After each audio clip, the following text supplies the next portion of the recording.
In this one, I'm going to read out Buntáistí móra na hidirbhliana. Hopefully this will help you with your pronunciation. Pictiúr a hain. I pictiúr a hain feic míad an príomhide ag seasamh os cóir daltaí na tríú bliana I hallan na scoile. Tá sé ag caint faoin hidirbhlian. Cad a amhlaíonn tú agus cad a aon tú as an mblian. Mollann si go háird na spéire an hidirbhlian, mar go bhfuil I lán buntáistí ag buint le agus ceapann si gur fiú é a dhéanamh. Tosíonn si ag caint faoin na rudaí go léir a bhíonn ar siúl ag daltaí na hidirbhliana agus cad a bhí ar siúl acu an bhliain se cata, mar hampla. Pictiúr a dó. An bhliain se cata chuig locht na hidirbhliana le haig deire seachtainna ach tríochta agus bhí go leor sport agus spríocha ann. Bhí siad ag rábhíocht, ag cnocadóireacht, ag curachadóireacht agus ag bawdóireacht.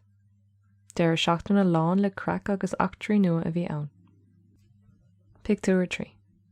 I pictiúr a trí feiceadh míad ceoldrama na hidirbhliana a bhí ar siúl an bhliain se cata. Cur round na hidirbhliana an ceoldrama grís I láthair agus ihe únta go bhí ann. Bhí na daltaí gléasa sús go háling I bheistis ón na caigidí agus bhí siad ag canna agus ag dása leis na hamhráin gléir. Bhain gach duine na daltaí agus an lucht féachana I réon tanamhas.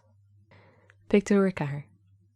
Lá eile, tháinig íchainteoir chuig an scoil chun caint a thuirt ar na dain séirí a bhaineann leis an mhóthir agus leis an bhíor cháchtach a bhaineann le cuaram ar an mhóthir. Thespáin sé na hiormhairtaí atá ag buint le neamh-ard ar na bóithre. D'fhoghlaim na daltaí a lán rudaí an lá sin. Pictiúr a chuig. Gníomhaíocht eile a thug daltaí na hidirbhliana faoi ná cuairt a thuirt ar gháil éireann. Chúla siad óráid an taoisigh faoi hácht tuairimí na naoine óga. Freisin bhí an deise acu an taobh istigh den gháile eiscint, lán le polatóirí eile. D'fhoghlaim siad go leor faoin rialtas agus cuasaí polaitíochta. Pictiúr a sé. Sa fictiúr deireanach feiceadh míad deis eile a fuair daltaí na hidirbhliana an bhliain se cata. Chuig siad go dtí Stad nó camp sa Spáin chun fécinnt ar chluithe soccer. Bhí atmosfér electrocán agus bhain gach duine tanamh as aimsir na Spáine chomá.